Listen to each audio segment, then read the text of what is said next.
CW23 presents See What's Now, your entertainment news source. Hey everybody, it's John Foss with CW23. Today we are extremely excited about having 3 out of the 4 seasons from the film Jersey Boys with us today. Welcome guys. Thank you for being here. We have John Lloyd us. Young, Michael Lomenda, and Erich Bergen with us today. Yep. Tell me, first of all, how does the story in the film compare to the musical? If you know the Broadway musical Jersey Boys, music is much more front and center, and this is a Clint Eastwood film. So the drama and the story is much more front and center. All 3 of us have each done the show more than 1,000 times each on stage.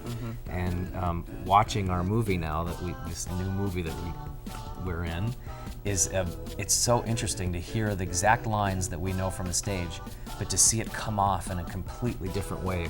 It's much deeper and it hits you right between the eyes. You guys have a very big theater background, and this is your first big film. What was it like to change your acting style from live audience to film? Well, I think the first thing is that there's no actual audience. I mean, when you're on stage, you are definitely speaking directly to the audience, and you are interacting with them in a lot of ways, which makes it fresh and different every night. But what Mr. Eastwood did that I loved was that he kept this conceit that's in the stage production, which is where we directly address the audience, and he kept that for the film. And so we do actually still talk directly to the audience through the camera, which is a great conceit to have kept. One thing that I read that was pretty unique about this film that was done is that you guys performed live, is that correct? Yeah, and you know, it's funny for us that we didn't even think that this was going to be a topic of discussion. We sort of forgot that singing live on film or on TV is sort of a big, question. Yeah. You got to remember, for us, coming from the theater world, we sing live 8 times a week when we do a show. I mean, that's one of the main reasons why he hired us, as opposed to going to a bunch of big Hollywood names. So of course we would sing live. We didn't think it was going to be any other way. So we have to keep reminding ourselves that's not the norm. But it's sort of the only way to do it. This is real rock and roll. This is not auto-tuned pop music. This is real rock and roll music from the 1960s.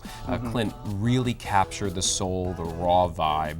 And believe me, when we watch this movie now, it's so live that we look back and we go, oh God, we wish we could have fixed one note, but he was adamant about making sure that it was real. John, don't you think that Erich should tell your audience, your CW audience, why they might recognize him? I definitely do. Let's hear that story.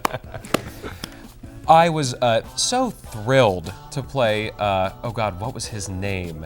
Paul Hoffman on Gossip Girl. Yes, that's right. Thank you. The applause is really definite. Yeah. I worked with Lady Gaga on Gossip Girl, like season 3 of Gossip Girl when she premiered Bad Romance. So feels very much like being at home here. Very cool. Yeah. All right. So you guys did the performance, you said thousands of times, and then you are doing it with Clint Eastwood. So you guys had the experience with this story. He is one of the biggest directors of all time. Did he give you guys much direction, or did he let you do your thing? How did that work out? He didn't give us much at all. Yeah. When he was an actor working with directors, he always got annoyed when he'd get to set and the director would immediately start telling him how it should be. He felt like, I'm an actor, you hired me, this is my job, let me do what I do, and if you want to correct me or give me an adjustment, then do that. Yeah, it was just really a great place to kind of just dive in. And he gave us a lot. He's really trusting and collaborative as a director, and you could walk up to him and say, why don't we try this shot? How do you feel about that? What are you guys' favorite 4-season songs? That Sherry, because that's the big first success of the group, and when you see the movie, you'll see how they really had a hard time becoming a success. So for me, that relief of like finally we made it is so great to play in that number. I love Who Loves You Pretty Baby. It's just like it falls at the best part of the film. The guys sort of come full circle, and yeah, it's got a great groove. Cool. Oh, what a night. Oh, what a night. Oh, what a night. Those chords will never leave our brains. Ever. Ever.